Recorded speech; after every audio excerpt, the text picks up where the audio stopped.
নমস্কার বন্ধুরা, আমার চ্যানেলের আর একটা নতুন পর্বে আপনাদের সকলকে স্বাগত। আমার আজকের রেসিপি দুধ পিঠে। শীতের মরশুমে প্রায় প্রতি বাঙালির ঘরেই পিঠে তৈরি হয়, আর দুধ পিঠে তো সকলের পছন্দের একটা পিঠে। বানানো ভীষণই সহজ, তবে অনেকেরই দুধ পিঠে কিন্তু বানানোর পর শক্ত হয়ে যায়। আজ আমি যেভাবে বানিয়ে দেখাবো, প্রতিটা টিপস ফলো করে আপনারাও যদি বানিয়ে নেন তাহলে আপনাদেরও দুধ পিঠে কিন্তু একেবারে নরম তুলতুলে হবে। আসুন তাহলে দেখে নেওয়া যাক কিভাবে আমি এই দুধ পিঠেটা বানাচ্ছি। পিঠে বানানোর জন্য প্রথমে আমি পুরটা বানিয়ে নেব। তার জন্য একটা কড়াইয়ের মধ্যে নিয়ে নিলাম একটা মিডিয়াম সাইজের নারকেলের কোড়া। তার মধ্যে দিয়ে দিলাম 150 গ্রাম আখের গুড়। আপনারা চাইলে এই পুরটাকে খেজুরের গুড় কিংবা চিনি দিয়েও বানিয়ে নিতে পারেন। এখন মিডিয়াম ফ্লেমে কন্টিনিউ নাড়াচাড়া করে পুরটাকে বানিয়ে নেব, যতক্ষণে না পুরটার মধ্যে একটা চটচটে ভাব এসে যাচ্ছে। তবে নাড়াচাড়া বন্ধ করলে চলবে না, কেননা গুড় আর নারকেলের মিশ্রণ যদি কড়াইয়ের নিচে লেগে পুড়ে যায় তাহলে পুরটা তেতো হয়ে যাবে। এখানে বলে রাখি, আপনারা নারকেলের পুর না বানিয়েও বাজার থেকে সন্দেশ কিনে নিয়ে এসেও এই দুধ পিঠেটা বানিয়ে নিতে পারেন। মিডিয়াম ফ্লেমে 10 মিনিট নাড়াচাড়া করে নেওয়ার পর নারকেল আর গুড়ের মিশ্রণটার মধ্যে একটা চটচটে ভাব এসে গেছে। অতএব দুধ পিঠের পুর আমার রেডি হয়ে গেছে। আমি গ্যাসটা অফ করে দিলাম। তারপরে এটাকে আমি একটা আলাদা বাটিতে নামিয়ে নেব।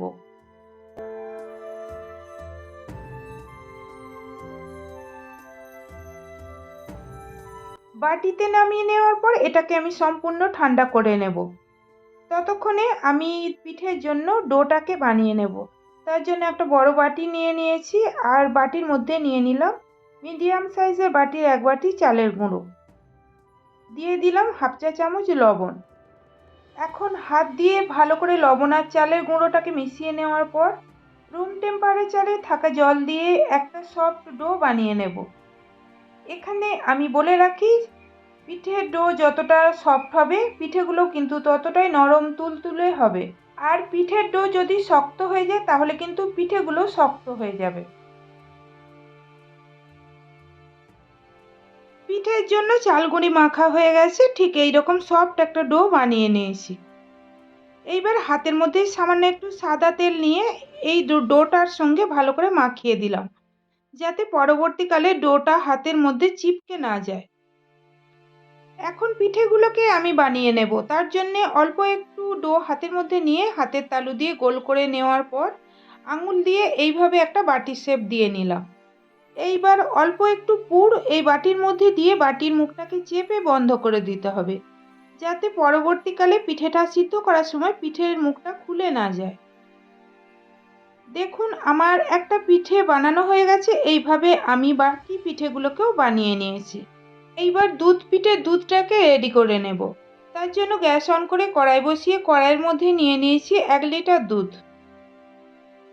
দিয়ে দিলাম হাফ চা চামচ ছোট এলাচের গুঁড়ো। তারপরে মিডিয়াম ফ্লেমে দুধটাকে প্রথমেই জাল করে নেব।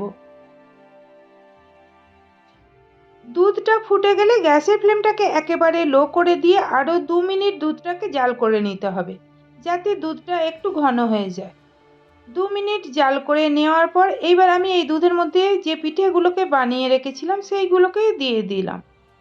খুব সাবধানে একটু নেড়ে দিলাম, যাতে পিঠেগুলো কড়াইয়ের নিচে আটকে না যায়। তারপরে মিডিয়াম ফ্লেমে পিঠেগুলোকে সিদ্ধ করে নেব। পিঠে সিদ্ধ হয়ে গেছে কি করে বুঝবেন সেটাও আমি বলে দিচ্ছি। পিঠেগুলো দেখবেন দুধের উপরে ঠিক এইভাবে ভেসে উঠেছে, তখনই বুঝে নিতে হবে পিঠে মোটামুটি সিদ্ধ হয়ে গেছে। তারপরে আরও 1 মিনিট পিঠেগুলোকে দুধের মধ্যে সিদ্ধ করে নিলেই পিঠেগুলো কিন্তু সম্পূর্ণ সিদ্ধ হয়ে যাবে। আর পিঠে সিদ্ধ করার সময় চিনি কিংবা গুড় দেবেন না, তাহলে পিঠে শক্ত হয়ে যাবে। পিঠেটা সিদ্ধ হয়ে যাওয়ার পর দুধ থেকে পিঠেগুলোকে তুলে নেওয়ার পর তবেই কিন্তু এর মধ্যে চিনি কিংবা গুড় দিতে হবে। আমার পিঠেগুলো সিদ্ধ হয়ে গেছে, এগুলোকে আমি দুধ থেকে তুলে নিলাম।